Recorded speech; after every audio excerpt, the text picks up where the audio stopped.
বর্তমান সময়ের প্রেক্ষাপটে এই প্রথাগত যে জালসা হচ্ছে, এই জালসাটা কেমন, এই জালসা কি লাভ হচ্ছে না হয় না?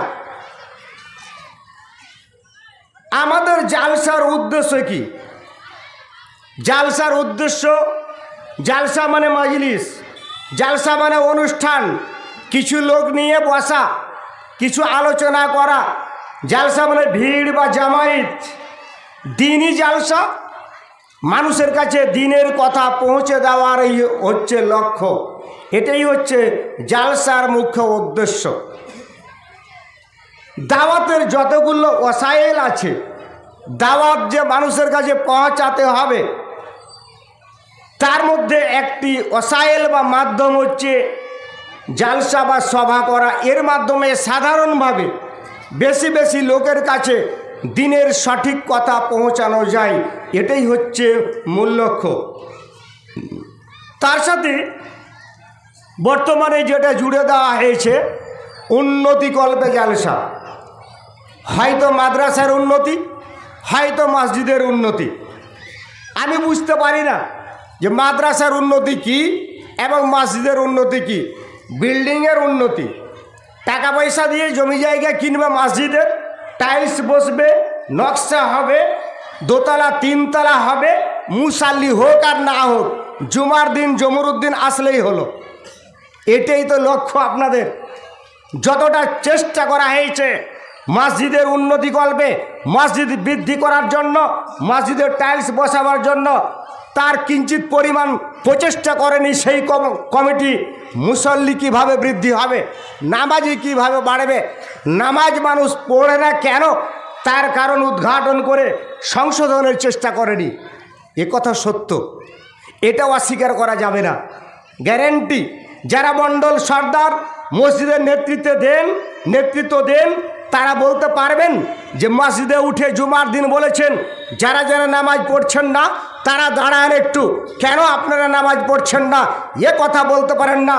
কিন্তু জালসায় হাত তুলে আমরা বলতে পারি, বলুন তো নামাজি বেনামাজি মদখোর সুদখোর নির্বিশেষে 5 লক্ষ টাকাকে দেবে, 5,000 টাকাকে দেবে, 500 টাকা 10 জনকে দেবে, এটা আমরা স্বীকারোক্তি নিতে পারি। কিন্তু নামাজ পড়ার স্বীকারোক্তি আমরা নিতে পারি না। এটা ব্যর্থতা মসজিদ ও মাদ্রাসা কমিটির।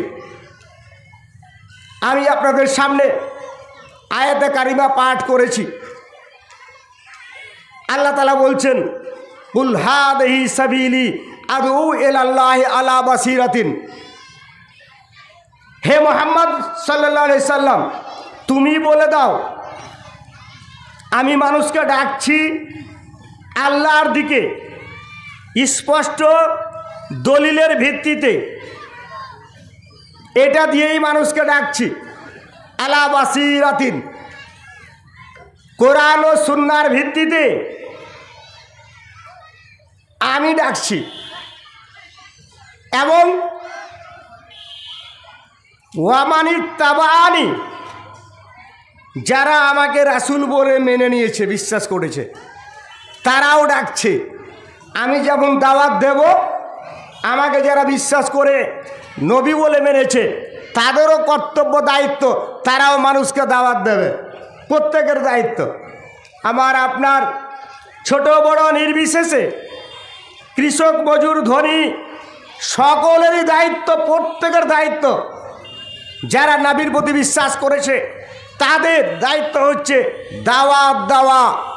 এবার দাওয়াতের স্তর আছে, যার যতটা সামর্থ্য, যার যতটা ক্যাপাসিটি, যতটুক তার শক্তি আছে ততটুক পরিমাণে সে দাওয়াত দেবে। প্রত্যেকের দায়িত্ব এটা, কেউ ছাড়া যাবে না।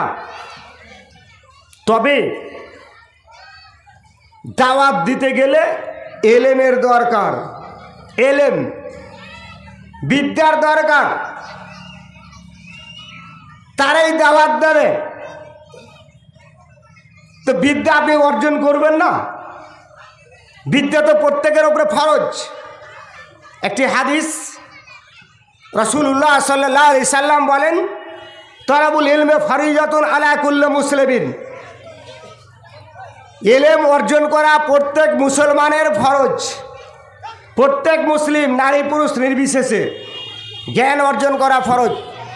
আমরা এই হাদিসটিকে বিভিন্ন পোস্টারে, হুডে, প্রচারপত্রে, নার্সারি থেকে নিয়ে বিভিন্ন প্রতিষ্ঠানে সেখানে যাই লেখাপড়া হোক, আমরা এই হাদিসটাকে ঝুলিয়ে রাখি আর প্রচার চালাই। কোন এলেমের কথা বলা হয়েছে এখানে? ফরজ এলেম।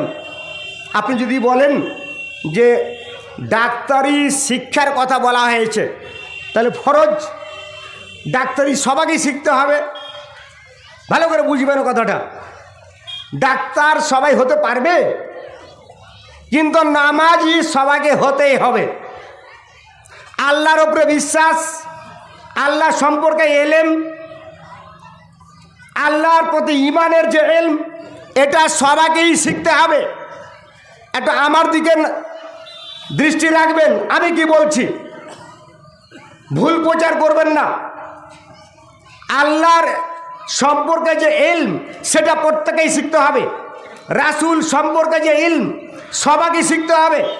কিতাব, আল্লাহর নাযিলকৃত যে গ্রন্থ, সেই সম্পর্কে ইলম সকলকেই শিখতে হবে। ফেরেশতা সম্পর্কে ইলম সকলকেই শিখতে হবে। তকদীর সম্পর্কে যে ইলম সকলকেই শিখতে হবে। কিয়ামত সম্পর্কে যে ইলম সকলকেই শিখতে হবে। ঈমানের 6টি রুকন, এই 6টি রুকনের জ্ঞান প্রত্যেক মুসলিম নর নারীর উপরে শেখা, অর্জন করা, জ্ঞান অর্জন করা ফরজ, ফরজ, ফরজ। এটার কথা বলা হয়েছে। এবং ইসলামের যে 5টি স্তম্ভ রয়েছে, সেটি কিভাবে সে পালন করবে তার বিধান একজন আলেম থেকে নিয়ে, একজন মাস্টার মশাই থেকে নিয়ে, একজন সাধারণ কৃষক লোক, মেথর হোক, ছুতর হোক, মিস্ত্রি হোক, রাজমিস্ত্রি হোক, তাকে, সে যদি মুসলিম হয়, তাকে এই 5টির বিধান সম্পর্কে সাধারণ জ্ঞান তাকে অর্জন করতেই হবে। এটা ফরজ। এই এলেমের কথা এই হাদিসে বলা হয়েছে। তাহলে হবে। আর আমরা নিয়ে যাচ্ছি এই হাদিসকে সব জায়গাতে। ইঞ্জিনিয়ারিং শিখবে, তাও এলেম ফরজ। ডাক্তার হবে, তাও এলেম ফরজ। ব্যারিস্টার হবে, তাও এলেম ফরজ। সব ওই ফরজে নিয়ে যাচ্ছি। ওটা ফার্জে কিফায়া, কেউ শিখলেই হবে, কেউ শিখলেই হবে।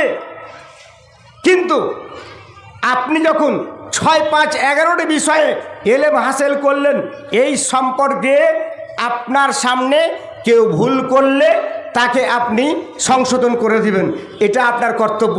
এটা একটা দাওয়াত। কেউ জানে না, তাকে সেটা জানিয়ে দিবেন, এটা আপনার দাওয়াত। এটা হচ্ছে আলা বাসীরাতিন। এবং দিনের গভীর জ্ঞান, পূর্ণাঙ্গ জ্ঞান অর্জন করবে কারা? যারা হচ্ছে আলেমে দ্বীন, যাদেরকে বলা হয়। এদের দায়িত্ব, কর্তব্য আরও বেশি। সাধারণ মানুষ থেকে তাদের দায়িত্ব আরও বেশি। আল্লাহ রাসূল সাল্লাল্লাহু আলাইহি সাল্লাম বলেন, ওয়া ইন্নাল উলামা ওয়ারাসাতুল আম্বিয়া। আলেমরা নবীদের ওয়ারিস। কিসের ওয়ারিস? লাম ইউরিসু দিনারান ওয়ালা দিরহামান ওয়ার রাসূল ইলমা। টাকা পয়সার ওয়ারিস বানিয়ে যাননি নবীগণ। কিসের ওয়ারিস বানিয়ে গেছেন? ইলমের, কোরআন এবং সুন্নাহর ইলম, এটারই তারা ওয়ারিস। এরা দিবে দাওয়াত। যারা ইলমের ওয়ারিস হয়েছে তারাই দাওয়াতের কাজ করবে। কিন্তু আজকালকের দাওয়াতের ময়দানে দেখেছেন, জালসার ঘন ঘন জালসা হওয়াতে সবাই বক্তা, সবাই বক্তা। বক্তব্য দিলেই দাওয়াতের কাজ হয়ে যায়, আর নেই। লেকচার দিলেই মানে দাওয়াত মানুষের কাছে পৌঁছে দেওয়া যায়। কিন্তু আল্লাহ রাসূল সাল্লাল্লাহু আলাইহি সাল্লাম কি বলেন? আবু যার থেকে হাদিসটি বর্ণিত, তিনি বলছেন, নবী করিম সাল্লাল্লাহু আলাইহি সাল্লাম বলেন, ইন্নাকুম ফি জামানিন উলামাউহু কাসীরুন খুতাবাউহু কলিলুন। সাহাবীদেরকে বলছেন, তোমরা এমন যুগে বসবাস করছো বক্তা কম আলেম বেশি। আল্লাহ রাসূলের যুগে রাসূল বলছেন তোমরা এমন যুগে অবস্থান করছো, এই যুগে বক্তা কম আলেম বেশি। সদুরে এমন জমানা আসবে, সায়াতি আলান নাস জামানুন, এমন একটি যুগ আসবে। কেমন যুগ আসবে? তা আল্লাহ রাসূল সাল্লাম বলছেন সায়াতি উলামাউন, সায়াতি জামানুন আলান নাসে জামানুন, এমন একটা যুগ আসবে, সে যুগে কি হবে? আলেম কমে যাবে, বক্তা বেড়ে যাবে। আলেম ওলামাওহু কালিলুন ওলামাওহু, সে যুগে আলেম কম হবে। কাসিরুন খোতাবাওহু, লেকচারার বক্তা বেশি হবে। ইমাম বুখারী হাদিসটি তার তারিখে কাবিরে বর্ণনা করেছেন 2819 সনদ সহি। আজকে মিলান যুগটা